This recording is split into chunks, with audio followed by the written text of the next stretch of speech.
So friends, बिना किसी देरी के शुरू करते हैं आज की स्टोरी। यहाँ पर बताया जा रहा है कि yesterday I went to my village after many years. तो इसे थोड़ा ध्यान से देखना। यहाँ पर बताया जा रहा है कि yesterday I went to my village after many years, यानी कल मैं कई सालों बाद अपने गांव गया था। इसे बनाने का एक तरीका वो देखेंगे। पहले से देखो, yesterday I went to my village after many years, कल कई सालों बाद मैं अपने गांव गया था। I was 12 years old when we left the village. मैं 12 साल का था जब हमने गांव छोड़ दिया था। यहाँ पर बताया जा रहा है कि आई वॉज 12 years old, यानी मैं 12 साल का था when we left the village, जब हमने गांव छोड़ दिया था, एंड और moved टू द सिटी, और शहर आ गए थे रहने, and moved to the city, और शहर रहने आ गए थे।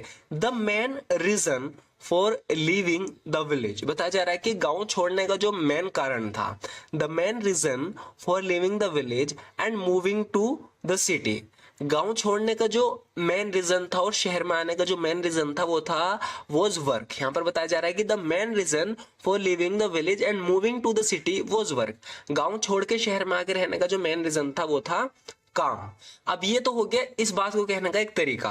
अब इसे थोड़ा चेंज करते हैं। देखो, इसी बात को बोल रहे हैं हम। यहाँ पे कह रहे हैं कि yesterday I revisited my home town for the first time in years. देखो, मैं तुम्हें अलग तरीका ये बता रहा हूँ कि कभी कभी ऐसा होता है कि हमारे दिमाग में कोई वर्ड नहीं आता, लेकिन अगर हमें कोई दूसरा रास्ता पता हो तो हम उसको एडजस्ट करके बोल देते हैं कि अगर ऐसा नहीं तो ऐसा बोल दो इस बात को। तो इसलिए अगर हम एक ही बात को अलग अलग तरीके से बोलना सीख जाए इंग्लिश में तो हमारे लिए बहुत आसान हो जाता है बोलना। तो अब देखो, पीछे हमने बोला था कि yesterday I went to my village after many years. ठीक है, आई वेंट टू का यूज किया था। Yesterday I went to my village after many years, लेकिन यहाँ पर हम कह रहे हैं कि yesterday I revisited my home town. तो देखो, यहाँ वेंट की जगह हमने बोल दिया रिविजिटेड, यानी कि हमने रिविजिट किया, यानी बहुत पहले गया था फिर दोबारा गया।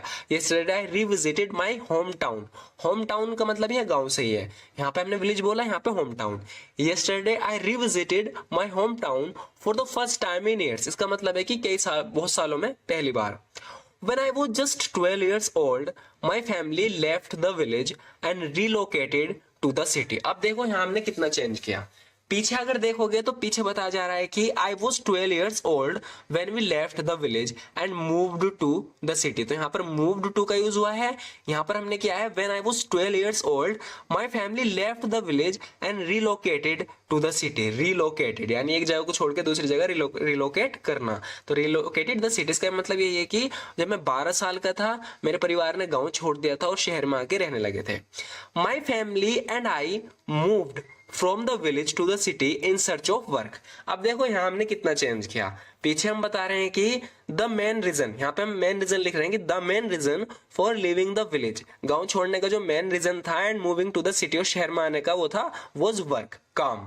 लेकिन यहाँ पर हम इसी बात को थोड़ा अलग तरीके से कह रहे हैं कि my family and I moved from the village, हम गांव से मूव किए टू द सिटी, शहर में, इन सर्च ऑफ वर्क, काम की तलाश में।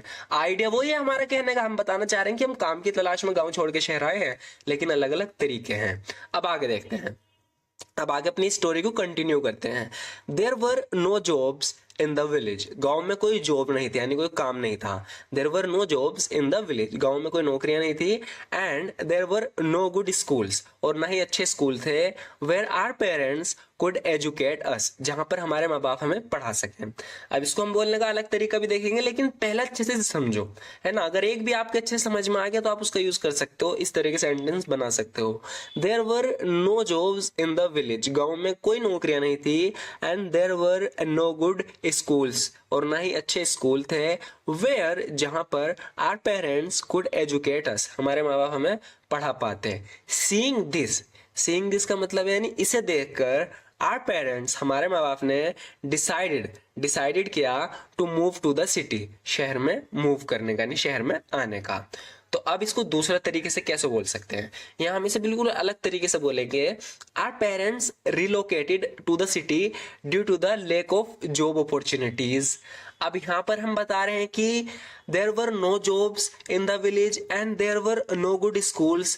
तो यहाँ पर हमने इतना बड़ा सेंटेंस किया, लेकिन यहाँ पर हम बिल्कुल सिंपल बोल रहे हैं कि our parents relocated to the city, हमारे माँ बाप ने रिलोकेट किया, यानी शहर में आके रहे, due to the lack of job opportunities, क्योंकि वहां पे गाँव में क्या थी, लैक ऑफ जॉब अपॉर्चुनिटीज थी, यानी जो काम की जो अपॉर्चुनिटीज थी वो बहुत कम थी।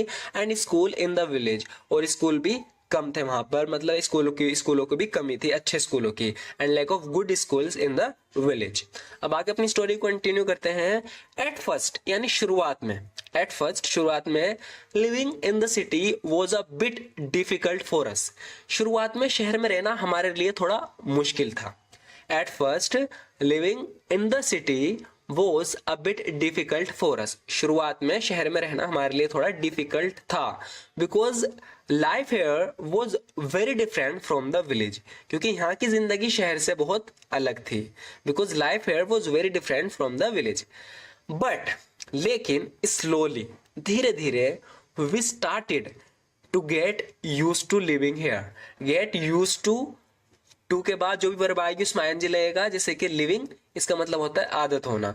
बट स्लोली, लेकिन धीरे धीरे, we started to get used to living here, लेकिन धीरे धीरे हमें यहाँ रहने की आदत होगी। अब यहाँ पर ये बताया जा रहा है कि हम गाँव छोड़ के जो शहर में आए ना, एट फर्स्ट शुरुआत में, living in the city was a bit difficult. शुरुआत में शहर में रहना थोड़ा मुश्किल था फॉर अस, हमारे लिए, बिकॉज क्योंकि life hair was very different from the village, क्योंकि यहाँ की लाइफ, जिंदगी गाँव की लाइफ से बहुत अलग थी। बट स्लोली, लेकिन धीरे धीरे, we started to get used to living here, लेकिन धीरे धीरे हमें यहाँ रहने की आदत हो गई।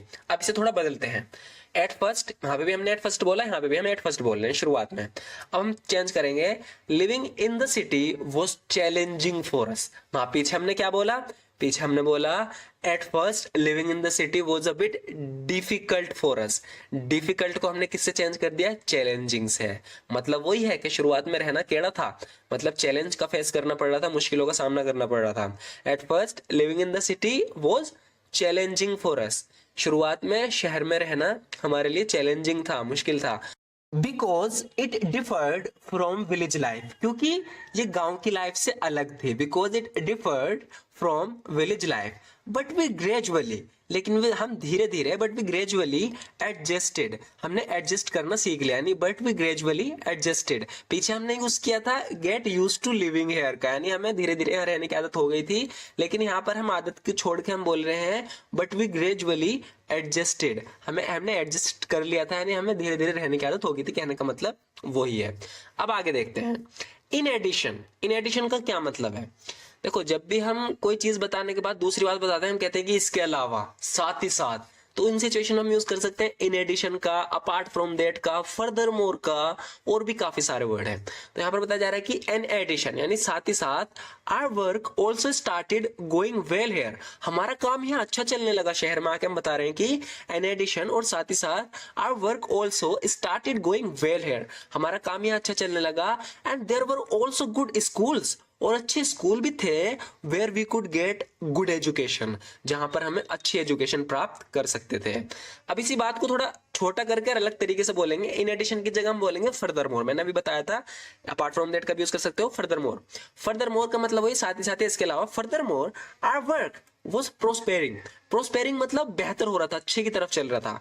Further more our work was prospering. आगे हमने बताया कि in addition our work also started going well, going well, लेकिन यहाँ पर हम बहुत शॉर्ट कर रहे हैं, हम बोल रहे हैं कि आवर वर्क वॉज प्रोस्पेरिंग। प्रोस्पेरिंग का मतलब है कि प्रोस्पेर कर रहा था, बेहतर की तरफ चल रहा था हमारा काम। And there was access to quality education, यहाँ पर टू गेट गुड एजुकेशन का यूज हुआ है, यहाँ पर क्वालिटी एजुकेशन यानी अच्छी एजुकेशन से मतलब है।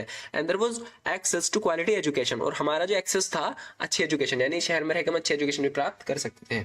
तो एक शॉर्ट तरीका था, लेकिन थोड़ा एडवांस था, इसलिए समझने में थोड़ा दिक्कत हुआ होगा। सो आपको ये वीडियो कैसी लगी? क्या आपको ये तरीका पसंद आया? इस तरीके से